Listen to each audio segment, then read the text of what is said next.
Good choice. I need like way more tracks. Yeah, you obviously. Can we get a lot more of the tracks in the drum monitor, please? That would be the dopeness. What about the whiskey, though? Yeah, and also, if you could put some more whiskey in the monitor, that would be awesome. Yeah! We would totally drink the hell out of that. How many? Okay, let's do some freestyling, shall we? All right, we established that most of you have no fucking clue who the hell I am, and so that's good. This is a good place to start. So let's introduce ourselves. This is my friend Oscar Romero. He's from Portland, Maine. Give him a big round of applause. Yeah, what's up? Yeah, what's up?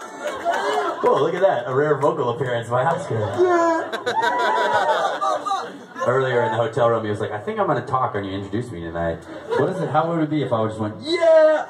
I was like, dude, that sounds tight. Over here on the drums is my friend Maurice McNichols, but we call him Mo Blunts. Give a big round of applause for Mo Blunts. Mo Blunts. And my name's Andy, and I'm going to make up all the raps as I go along for this next part, okay? Up here, call me Astronautilus, but down there, for the love of God, please call me Andy, because Astronautilus is a really dumb, annoying name, and I thought of when I was 15, and now I'm stuck with it. Until you guys make me so famous, I can change it to a series of dollar signs and ampersands. I'm stuck with Astronautilus. So, let's get to work on that, alright? So, this is a part of my show where I make up all the rap lyrics to go along. In order for you to know that I'm indeed making up all the rap lyrics to go along, I want you guys to give me things to rap about, and I'll rap about them. But I cannot rap patience, baby. I can't rap about anything anyone else has ever rapped about before, because there's so many awesome songs about cars and guns and butts and black and yellow. And I can't rap about anything I've ever rapped about before, because you can hear 2 more songs about girls and whiskey in American history. And I can't rap about anything that's going to get me arrested, because I'm a pussy. Cool. So raise your hands and let's pick this out. Yes, sir. You've been so politely raised. All the tea in China? All of the tea in China. All of it. That's something that my grandma would say to me. That's awesome. I like things that old people say. Yes, sir. Right there. Yeah. The first thing that I heard was like, how long before someone makes a rap line like, I got binders of hoes. Like that's just a like my trapper keep full of hoes. Like that's just a matter of seconds. I was like, I just need to, God damn it, I need to change my entire career path and make a binders of women verse right now.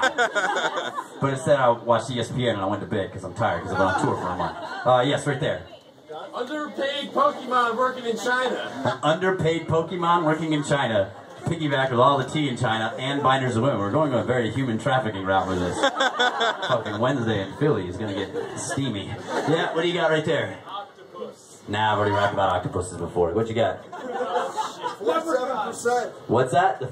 Listen, we're already getting so political. I'm far too sweaty to get political. If it's that political, we're gonna just kind of narrow it down. I've rapped about literally every animal, every cartoon, every piece of food, all of that's done. So if you're currently holding in your brain an animal, a cartoon, a piece of food, an element of nerd culture, put your hand down right now. Great? Yes, madam. Nicolas Cage. Yeah. Absolutely. Nicolas Cage, all the tea in China, an underpaid Pokemon working in China, binders of women, and yes, sir, right there. Concentration camps. I wasn't pointing at you, young lady. Yes, that's sir. Concentration camps. No way, this is too dark. We're gonna go with Squeaky Woman again. What did you say, Squeaky Woman? Super Lucky Cat. What's a... Challenge.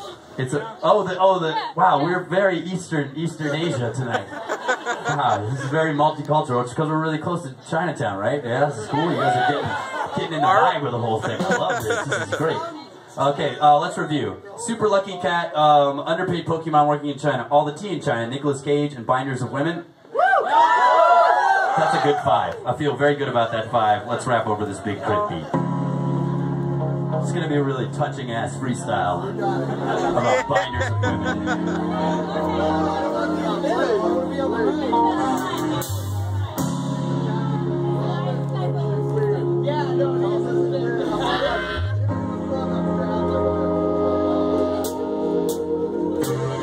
I know a lot of y'all are laughing every time Nick Cage is acting with his terrible hairpiece and his kind of twerking type of action. Bottom line is this, you don't really know any of that shit because I'm a really famous rapper. I can tell you the secret, kid.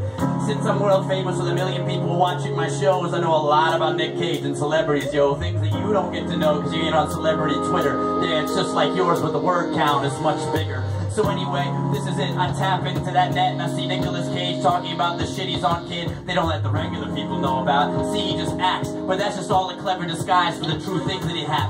See, when it comes down, when problems hit your town all around, and you think a superhero's gonna come and sweep them all on out. In fact, it's Nick Cage, babe, who changes the face of the place. He comes inside of your country and erases everything that's terrible, babe. Nick Cage has been alive for years, hundreds of them in fact. And World War II wasn't won by the Allies against the Axis. No, it was Nick Cage. He came in and freed all those cats. And the next thing you know, he was just disappearing like that. See, he's a little guy, slips aside, tips away through time, and then reappears as an actor for a couple of decades at a time. And Nick Cage all of a sudden heard something going down about sweatshops and Pokemon barely getting paid now. Off in Chinatown, they did my fucking thing. See these little kids and Pokemon were getting paid shit. They weren't even getting paid a little yuan at all. They were getting paid little bits of China. Tiny tea, dog. Then a little bits of tea up inside of China. They get paid every week. These tiny little Pokemon in a sweatshop, you see. If I could remember more Pokemon names, I would drop a babe, but I'm fucking 30 years old, and that's way too young for me, kid. So anyway, that's where we're all said and done. I can probably remember one. Okay, Charmander, son. That's the only one that comes to my brain when I need to draw, and the other ones are fucking disappeared somewhere in whiskey fog. But anyway, these Pokemon are making your Nikes down in fucking China, working for pennies every single night, see? Under terrible conditions, barely fucking living, and that's when Nick Cage calls into the heroic position. Get there and slips into the China side country there, trying to rescue these Pokemon in the middle of the night. That's when he comes and breaks inside this camp and he realizes the problem is much bigger than Pokemon. See, the bigger is bigger than that. In fact, it's not just Pokemon making your Nikes, it's binders of women cat. He's got a bunch of binders of women and stacks, and that's where Mitt Romney keeps all those binders of pennies at. He don't keep them in the States, he's got to export those binders of women to hide them, babe. You got that many trapper keepers filled up with chicks. Hide those up in fucking goddamn Connecticut. You gotta dip them out, put them out in Pyongyang. There, let them low in the big time, the Chinese countryside, babe. And a bunch of binders full of girls up there stacked high. And Pokemon slaving away on your Nikes all night. Nick Cage, let it fly, ain't gonna happen now. Goddamn American hero, you'll see one day, child. One day, a couple generations down the line, you'll pick up your dollar bill. And Nick Cage will be on the front line. But it won't be no regular picture in Nick Cage at all. It'll be Nick Cage up in fucking Raising Arizona, the real hero, dog. The way you're gonna remember the mullet extra long, that fucking goatee, wig or whiskers all night, dog. Straight prepping, respecting and killing them all. He takes those fucking Pokemon, each one in his arm. You gotta catch them all, leave no one behind, so those Pokemon won't be in that concentration camp to die. And so he takes them, puts them in his pocket, sucking ass. He's putting fucking collective like he's rocking. So he's got them all, chucked inside of his back, and taking a bunch of binders of women back to the States real fast. And rescuing everything that comes inside of his way. Hold on one second, there was another topic I was supposed to touch on, mate. That last one more topic that was all left. Well, if you can't remember that shit, how am I supposed to talk about it? It's your fault, my brain is full of whiskey and hope. I went to public school, down in Florida, plus a real old. And so I can't remember half the shit that I never told. So if you can't remember, fuck me, you're skipping it, yo. So anyway, bottom line, Nick Cage saves the day, takes those Pokemon and those binders of women away, and brings them back to the stage where we see them everywhere. Shining on TV, little diamonds and beautiful hair. Give a round of applause for Nick Cage in the crowd, a real American hero who's been holding it down. And North Bangkok Dangerous at 8mm, those are terrible movies. He's not real people. Nick Cage is actually the greatest terror you've ever seen, and we're gonna respect him for that till the day he dies, see. So any movie he makes from this point on, no matter how fucking bad, I don't care, dog. Cause that guy went to China, rescued Pokemon, and brought back binders of women for Mitt Romney, dog.